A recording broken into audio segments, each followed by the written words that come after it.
ఈ ఎన్నికల కమిషన్ని ఏ రకంగా ప్రభావితం చేస్తున్నారో ఇందాకే చంద్రబాబు గారు చెప్పారు, నేను చూపిస్తా తడాకా అన్నారు. దాడి జరిగిన 2 రోజులకే సరిగ్గానే చూపించారు. కాంతిలాల్ రాణా ఎవరైతే జగన్ గారి మీద హత్యాయత్నం కేసుని విచారణ చేస్తూ ఒకరిని పట్టుకుని చాలా సక్సెస్ఫుల్గా పట్టుకుని విచారణ చేస్తున్న టైంలో ఒక సీఎం పై దాడి జరిస్తే ఆ విచారణాధికారిని బదిలీ చేయించడం ఏంటి, ఎన్నికల కమిషన్ బదిలీ చేయటం ఏంటి?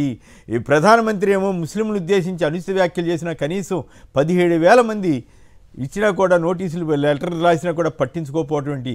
ఎన్నికల కమిషన్ ప్రవర్తన పరిస్థితి ఎలా ఉంది, ఏ రకంగా ప్రభావితానికి గురవుతోంది? ముందుగా ప్రసాద్ రెడ్డి గారు. ఎన్నికల సంఘం నిష్పక్షపాతంగా ఇక్కడ కానీ జాతీయ స్థాయిలో కానీ రాష్ట్ర స్థాయిలో కానీ లేదని నిస్సందేహంగా చెప్పవచ్చండి. ముఖ్యంగా ప్రధాని ఇష్యూ మొదట మాట్లాడి తర్వాత ఈ విషయం మాట్లాడుకుందాము. ప్రధాని చేసిన విమర్శ చాలా దారుణమైన విమర్శ. గల్లీ స్థాయి నాయకుడు చేసే అబద్ధాలు స్థాయిలో అది ఉన్నది. నిజానికి ప్రధానిగా ఉన్నప్పుడు మన్మోహన్ సింగ్ ఏం చెప్పారు అంటే, ఖజానా మీద మొదటి హక్కు ఎస్సీలకు, ఎస్టీలకు, పేదలకు, మహిళలకు, పిల్లలకు, మైనారిటీలకు, అందులో ముస్లింలకు కూడా ఉంటుంది అని ఆయన చెప్పారు. దానిని వక్రీకరించి ముస్లింల కోసం మీ మంగళసూత్రాలు తెంపేస్తారు, మీ ప్రైవేటు ఆస్తులు లాక్కుంటారు, ఉద్యోగస్తులు లాకర్లో ఉన్న డబ్బును లాక్కుంటారు అనే స్థాయిలో ఆయన మాట్లాడటం అనేది ఒక ప్రధాని స్థాయి వ్యక్తికి ఎట్టి పరిస్థితుల్లో సాధ్యం కాదు. ఈవెన్ ఆర్ఎస్ అంటే ప్రధానిలో అప్పుడప్పుడు ఆర్ఎస్ఎస్ ప్రచారక్ ట్రైనింగ్ సమయంలో ఉండే ప్రచారక్ బయటకు వస్తుంటాడు. అందువల్ల ఆయన ఎలా మాట్లాడుతుంటాడు. ముఖ్యంగా ఎన్నికల సమయంలో ప్రజలను భావోద్వేగానికి గురి చేయడానికి అలా మాట్లాడుతుంటాడు.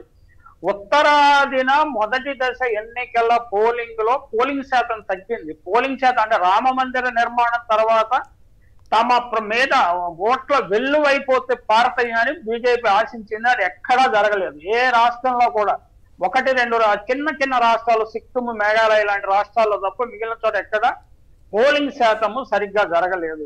అసలు ఎన్నికల సంఘము వడగాలుల గురించి ఐఎండి హెచ్చరిస్తున్న సమయంలో ఎందుకు ఇంత మండు టెండల్లో ఎన్నికలు నిర్వహిస్తున్నారు అన్న విషయాన్ని కూడా తప్పుపట్టాలి. అంటే ఎన్నికల సంఘం సమర్థంగా పనిచేయటం లేదని మనం నిస్సందేహంగా చెప్పవచ్చు. కానీ ఎన్నికల ఓటర్ల లిస్టులు తయారు చేయడంలో కూడా ఎన్నికల సంఘము సమర్థంగా వ్యవహరించడం ఏమన్నంటే మాకు సొంత స్టాఫ్ లేదని చెప్తుంటారు. కానీ అధికారులను ఇక్కడ నుంచి అక్కడికి, అక్కడి నుంచి ఎక్కడికి బదిలీ చేయడానికి మాత్రం చాలా హడావుడిగా, చాలా అథారిటేటివ్ గా వ్యవహరిస్తుంటారు. అంటే పేరుకు పెత్తనం ఇస్తే జుట్టంతా గొరిగిందంటారు కదా, అలాగే ఏంటి ఎన్నికల సంఘం వీళ్ళు ఎప్పుడు సిఎస్లు కాలేరు. ఎన్నికల సంఘం అధికారులు అయ్యారు కాబట్టి తాత్కాలికంగా కొన్ని రోజులు వీళ్ళకి అధికారాలు ఉంటాయి. అధికారాలు అంటే కేంద్ర స్థాయిలో వాళ్ళకి వేరు కానీ రాష్ట్ర స్థాయిలో వీళ్ళు అధికారం కొద్ది రోజులు చాలా తీవ్రంగా అతి ఎక్కువగా అంటే అధికారాన్ని వినియోగించుకోవాలి, కానీ ఎక్కువగా వినియోగించడం కూడా అధికార దుర్వినియోగమే అనే విషయాన్ని గుర్తించాలి. ఆంధ్రప్రదేశ్ వ్యవహారాన్ని చూస్తుంటే ఆంధ్రప్రదేశ్ లో ఎన్నికల సంఘం రాగద్వేషాలకు అతీతంగా వ్యవహరిస్తున్నదా లేదా అన్న సందేహము వస్తుంది. ఖచ్చితంగా అంటే ఒక ప్రభుత్వం రాష్ట్ర ప్రభుత్వం అధికారంలో ఉన్నప్పుడు అధికారులు వాళ్ళు ఐఏఎస్ ఐపీఎస్ అధికారులైనా సీనియర్ అధికారులైనా రాష్ట్ర ప్రభుత్వానికి తప్పకుండా విధేయంగా ఉంటారు. రాష్ట్ర ప్రభుత్వం చెప్పిన పనులు చేస్తారు, చురుగ్గా వ్యవహరిస్తుంటారు. అలా చురుగ్గా సమర్థంగా వ్యవహరించిన అధికారులందరూ ఐడెంటిఫై చేసి వీళ్ళందరూ వైకాపా ఏజెంట్లు, వీళ్ళు వైకాపా జగన్ కి ఏజెంట్లు, లేకపోతే జగన్ భక్త ఐపీఎస్ లను పేరు పెట్టడం అనేది మీడియాకి చాలా దుర్మార్గము. మీడియాకు వ్యతిరేకంగా ఏమన్నా వాళ్ళు నిర్ణయాలు చేస్తే ఇప్పుడు కక్ష తీర్చుకోవడానికి తమకు అవకాశం వచ్చిందనే ఉద్దేశంతో కేంద్రంలోనూ రాష్ట్రంలోనూ ప్రతిపక్షాలను, కేంద్రంలో బీజేపీ, ఆంధ్రప్రదేశ్ లో టీడీపీ కలిసి తమకు వ్యతిరేకంగా ఉండే అధికారులందరినీ ఆయా పదవుల నుంచి తప్పించాలని చూస్తున్నారు. ఆయా పదవుల నుంచి తప్పించినంత మాత్రాన ప్రజల తీర్పులో మారుతుందని ఏమన్నా వీళ్ళు భ్రమ చెందుతున్నారా?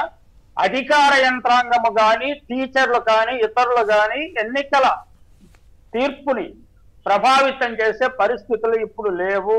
ప్రజల విద్యాస్థాయి పెరిగింది.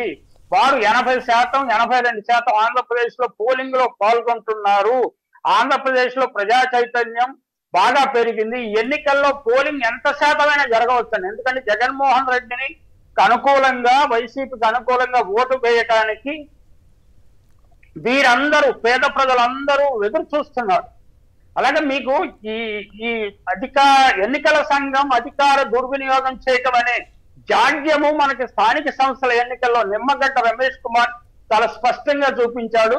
ఇప్పుడు ఎన్నికల సంఘం ప్రధానాధికారి మీనా గారు దాన్ని చాలా కేర్ఫుల్ గా హ్యాండిల్ చేస్తున్నాడు. అంటే ఇక్కడ జగన్మోహన్ రెడ్డి గారి మీద దాడి జరిగింది కాబట్టి ఇది ఇంటెలిజెన్స్ వైఫల్యము, లేకపోతే పోలీసు యంత్రాంగం వైఫల్యం అని చూపించి వీళ్ళని బదిలీ చేయడానికి అవకాశం వచ్చింది. కానీ ఎంత ఎఫిషియెంట్ గా ఈ పరిస్థితిని హ్యాండిల్ చేశారు, నిందితులను ఎంత తొందరగా పట్టుకున్నారు, కోర్టులోకి చేశారనే ఆస్పెక్ట్ ని చూడకుండా కేవలము రాణా అనే ఐపీఎస్ ఆఫీసర్ ఆయన ప్రభుత్వానికి విధేయంగా ఉన్నారు. ప్రభుత్వానికి విధేయంగా ఉండకుండా రామోజీరావు కానీ చంద్రబాబు నాయుడు కానీ విధేయంగా ఉండరు.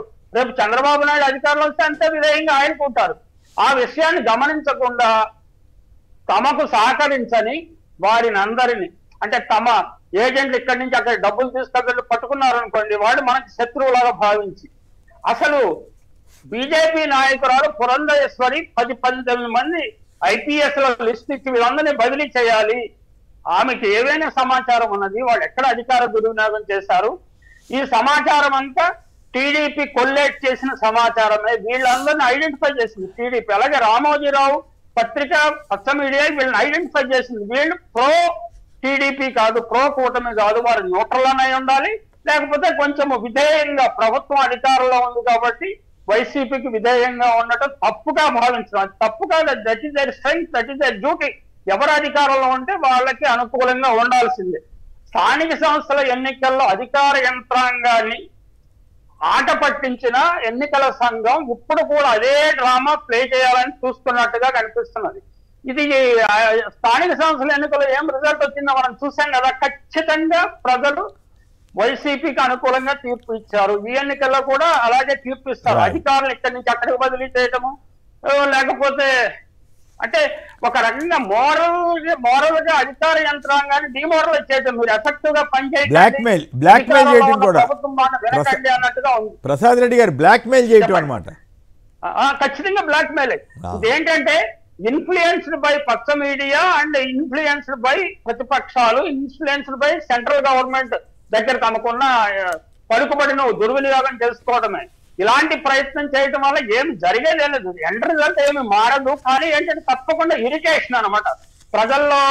అంటే జగన్మోహన్ రెడ్డికి కేంద్రంలో ఇన్ఫ్లుయెన్స్ లేదు కాబోలు, ఈయన పార్టీ మాట బీజేపీ వినటం లేదు కాబోలు అనే ఇంప్రెషన్ ప్రచారం చేయడానికి దీన్ని బాగా ఉపయోగిస్తున్నాడు.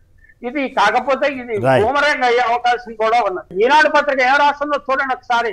జగన్ పై గులకరాయి విసిరితే హత్యాయత్నం సెక్షన్ పెట్టిన కాంతి రాణా 2022 నవంబర్ లో నందిగామ వద్ద ప్రతిపక్ష నేత చంద్రబాబుపై రాళ్లతో దాడి చేసిన ఘటనలో మాత్రం వెంటనే కేసు పెట్టలేదంట.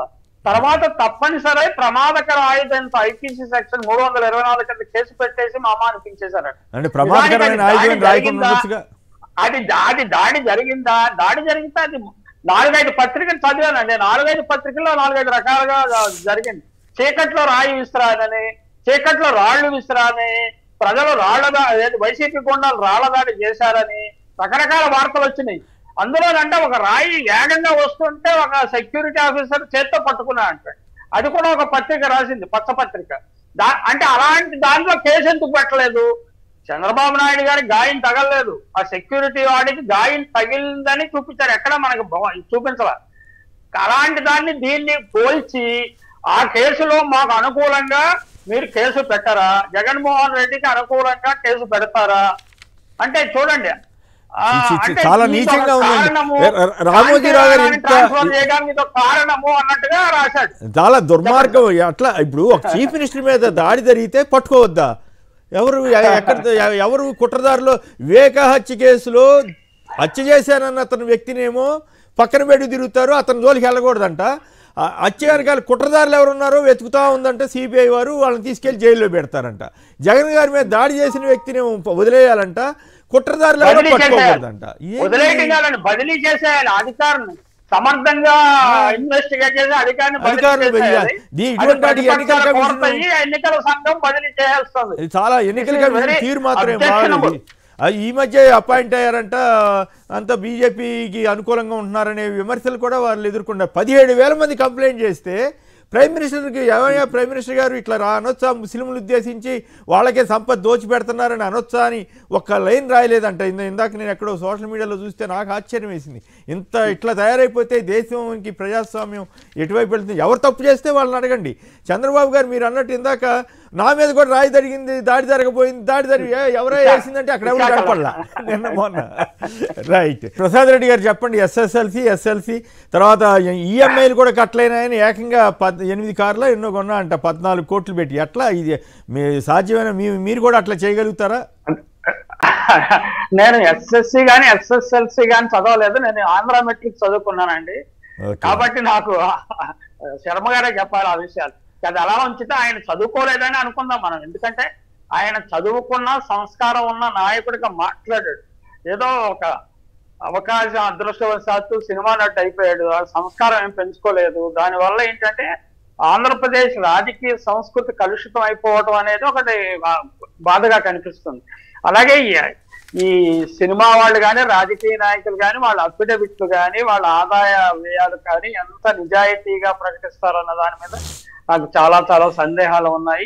ఆ విధంగా ఏంటంటే రోల్ మోడల్ గా ఉండాల్సిన వాళ్ళు ప్రజలకి బ్యాడ్ రోల్ మోడల్స్ గా తయారైపోతున్నారు. ఇక అది అన్ని రాజకీయ పార్టీల్లోనూ ఇదే జాడ్యం ముదిరిపోతున్నది. ఇక పవన్ కళ్యాణ్ గురించి వేరే చెప్పనవసరం లేదు. ఆయన రాజకీయ సంస్కృతి కానీ లేకపోతే ఎకనామిక్ ఇంటిగ్రిటీ కానీ పొలిటికల్ నాలెడ్జ్ కానీ ఇవన్నీ చాలా దిగజారుడుగా ఉన్నాయి. కాబట్టి ఆయన గురించి ఎక్కువ మాట్లాడటం అనవసరం నేను భావిస్తున్నాను. రైట్.